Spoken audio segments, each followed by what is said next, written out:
Hi, this is Jay Wilson, Game Director on Diablo 3. Today I'm going to tell you about a new feature we've added called Artisans. Artisans are special NPCs who help the player in his fight against Diablo by lending their skills as craftsmen. This is a concept of the blacksmith, the first artisan you'll encounter in Diablo 3. You don't start the game with access to artisans. You discover them on your journey through Sanctuary. The loyalty of these craftsmen is not given freely, it has to be earned. When you encounter them in the game, you'll have to gain their trust and loyalty by being the hero that we all know you are.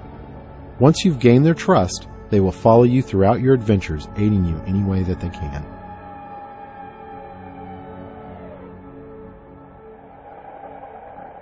We knew we wanted to add a crafting system to Diablo 3, but we felt that the idea that the player would have a side job on top of the immediate pressure of saving the world didn't really fit the tone of a Diablo game. We also didn't want the player to have to spend a ton of time banging on an anvil when they should be out killing things. So instead, artisans will do the crafting for you. As you can see, the blacksmith has set up shop in New Tristram and is ready to help out. Artisans can act as a normal vendor, selling a variety of useful items and purchasing anything you don't want to keep in your bag.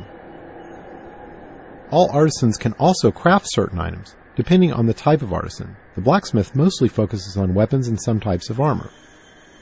On top of that, all artisans have special abilities unique to them. The blacksmith can repair items, but most importantly, he can add gem sockets to some item types that do not already have sockets, regardless of the quality of the item. In addition, all artisans have training options so you can upgrade them, and talk options for that all-important gossip about what's happening in the world of Sanctuary.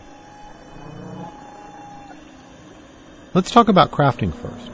Crafted items are meant to be an alternate way for the player to acquire items. Artisans learn recipes for items as they level up, but some of the best recipes are found in the game world as drops off of monsters.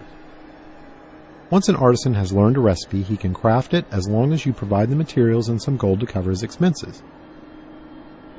In keeping with Diablo tradition, we didn't want a crafting system that produced completely predictable items, so most items your artisan creates will have a series of set and random properties. Here we see a few items that have some set, but mostly random properties. These could be good for any class depending on what properties they produce.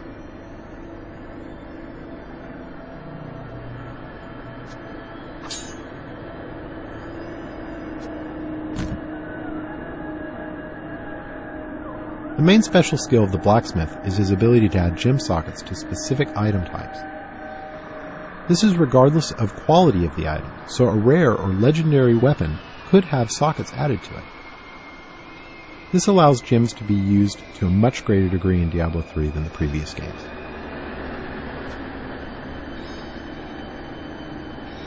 To craft items you need materials. Materials are acquired primarily through salvaging. You can use a special artifact you acquire that allows you to break items down into materials that can be reused in the crafting process. This has a couple of advantages. Less trips to the vendor to sell items because you can easily break them down while you're adventuring. And any items you don't need, you can recycle in the hopes that they can be turned into something better. Artisans can be improved over time. The artisan does this by using crafting materials you provide him to train and practice. As you can see, once you've acquired the right materials, the upgrade process is quick. The goal here is to put the time investment into acquiring the materials you need through fighting monsters, not have you spend tons of time in town with your vendor. One of the great things about artisans is that they are visualized in the world.